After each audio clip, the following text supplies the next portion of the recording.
wrestler's name is what defines them. Kane is a far more terrifying title than Glenn Jacobs. CM Punk is cooler than Phillip Brooks, and I sincerely doubt Paul Michael Levesque would have been able to achieve what Triple H has. There are some great stories behind how performers decided on what they wanted fans to call them. We recently found out that Stephanie Newell, aka Tegan Knox, got her in-ring name by combining her Welsh heritage with a wand-extinguishing spell from Harry Potter, which also brings a whole new meaning to her shiniest wizard finisher. Kevin Steen became Kevin Owens upon joining WWE as a nod to his son, who was named after the former Universal Champion's favourite wrestler Owen Hart. Hornswoggle was so called because it means to get the better of someone by cheating or deception, and fit his character perfectly, plus it's far better than Little Bastard. And finally, Finn Balor, Fergal Devitt before NXT, got his title by combining two Irish mythological creations,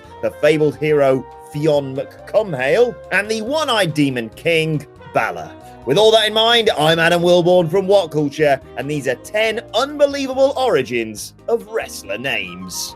Number 10. Bayley. Like many wrestlers who make the jump to WWE from the indies, Bayley wasn't allowed to use her name from the independent circuit, Davina Rose. Instead, she submitted a selection of alternative names and got 3 approved names back to pick her WWE moniker from. Bayley didn't want to be called something super girly and had suggested unisex names like Bobby or Jordan. However, when they were rejected, she was stuck between Davia, I assume like Davina but minus the N, and Bayley. Speaking on an episode of the Talk is Jericho podcast, which is almost as good as ours, the inaugural Women's Grand Slam champion revealed she was ready to turn down these options until she was told to pick one, as it would be her NXT debut the following week. The rest is history. She chose Bayley, tweaking the name ever so slightly to reflect her Bay Area roots, and went on to be one of the biggest stars NXT has produced. Number 9. Umaga. Umaga, or if you're William Regal, Umaga, had an almost year-long undefeated streak in the WWE as he was built up as a monster heel threat to John Cena, before, of course, losing to him at New Year's Revolution. Physically imposing, the former Jamal's new name sounded threatening too, and unlike what The Rock claimed during the build to WrestleMania 23, it doesn't in fact mean shriveled up monkey penis. Instead, it roughly translates to the end and comes from the painful process of tattooing the abdomen in accordance with Samoan tradition. This clearly relates to the Samoa stomach ink as well as his ancestry and fits perfectly with his character. Umaga should have been thankful how much thought went into his alias too, considering his brother Rikishi was named after the Japanese word for sumo wrestler, merely due to his size and heritage. Number 8. Adam Cole. Arguably the most oft-repeated name in wrestling today, Adam Cole's birth name has neither Adam nor Cole in it. The second part of Austin Jenkins' ring name comes from the fact that that is what his parents were dead set on naming him right up until he was born. Many people can relate to this. I mean, if my parents hadn't had a last-minute change of heart, you'd be watching a list presented by Ted Wilborn right now. Regardless, the first half of the NXT champion's name is a result of far too many men being named Austin in wrestling.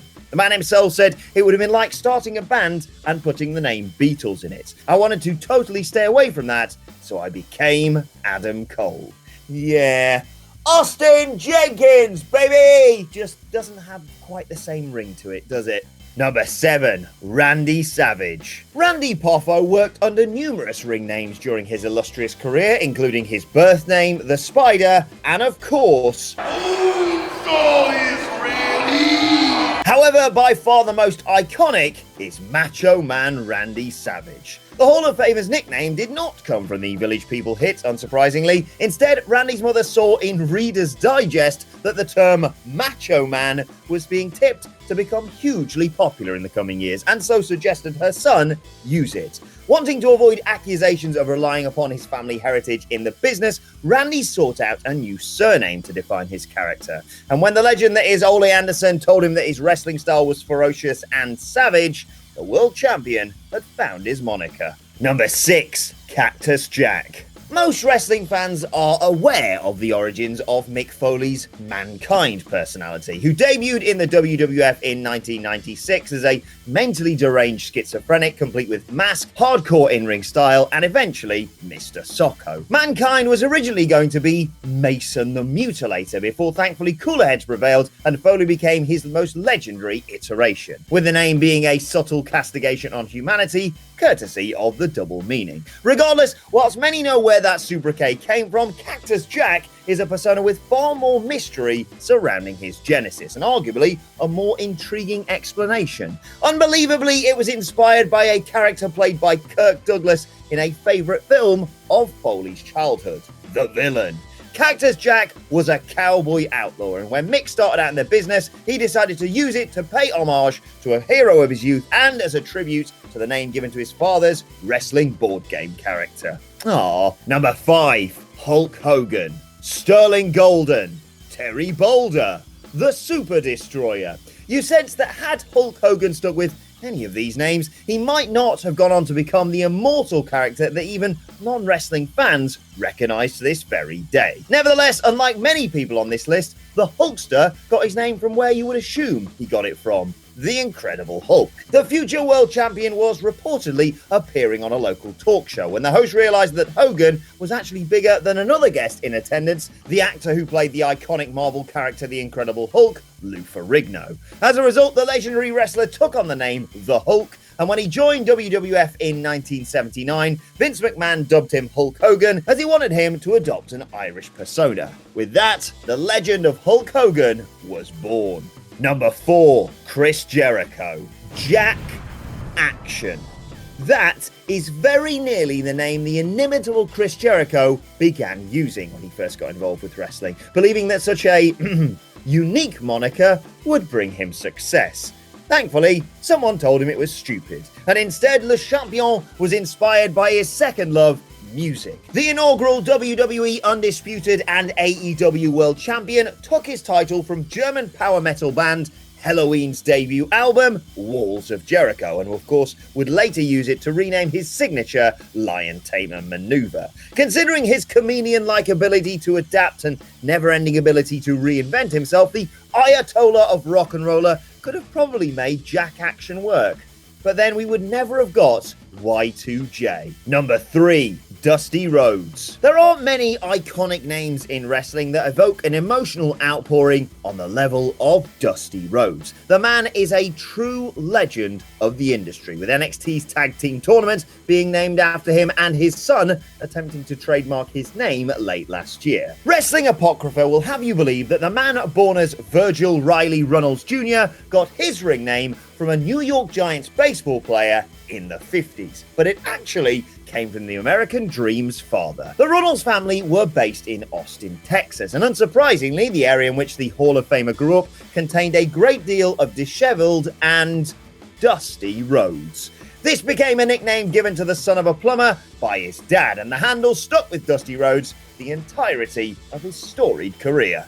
Number 2, Roddy Piper. So far on this list, we've seen people take their wrestling names from where they grew up, their favourite band's album, and film characters. But Rowdy Roddy Piper may be the only wrestler in history who got his name by mistake. Hot Rod was taking his first tentative steps in the business wrestling in the AWA when fate handed him his seminal sobriquet. Making his way to the ring to face Larry Hennig, yes, that's Mr. Perfect's father, whilst his friends played his traditional bagpipes, the future Hall of Famer was handing out dandelions to the crowd when he heard his botched introduction. Apparently, the ring announcer had forgotten the second half of Roddy's name and simply declared, "Ladies and gentlemen, here comes Roddy the Piper." This gave birth to the moniker by which one of wrestling's greatest ever heels would become known. Whether you want to call it happenstance, luck, or downright fluke, without that dodgy debut, we wouldn't have had Rowdy Roddy Piper. Number 1, Stone Cold Steve Austin. When talking about the 6-time WWE champion, it feels so weird not to use his full title. And yet, Stone Cold Steve Austin wouldn't be the man he is today without the British. Our American viewers may see that as blasphemy, but the story behind how he got his name would seem to support it. Steven Anderson became Steve Austin courtesy of Dutch Mantel. This was to avoid confusion with Dr. Death Steve Williams, but the reason behind how he got his nickname is unbelievably ridiculous. Stone Cold isn't a reference to how heartless he was between the ropes or how he liked his beer, but what happens when you leave a cup of tea too long? The former stunning Steve Austin was trying to come up with a new epithet for his character when his then-wife Jeannie admonished him for not drinking the hot beverage she'd made for him. Warning him that if Austin didn't drink it, it'd soon be stone cold, she inadvertently inspired one of the greatest characters in all of wrestling and arguably became the catalyst for the Attitude Era. You're welcome, USA. Now, who fancies a cuppa? And that's our list. Did we miss any out? Let us know in the comment section below. And don't forget to like, share, and subscribe. And subscribe to What Culture Wrestling on either iTunes, Spotify, or wherever you get your podcasts from for daily wrestling podcasts. Plus, you can check out some more recent videos here. Thanks for watching. I've been Adam from What Culture, and I'll see you soon.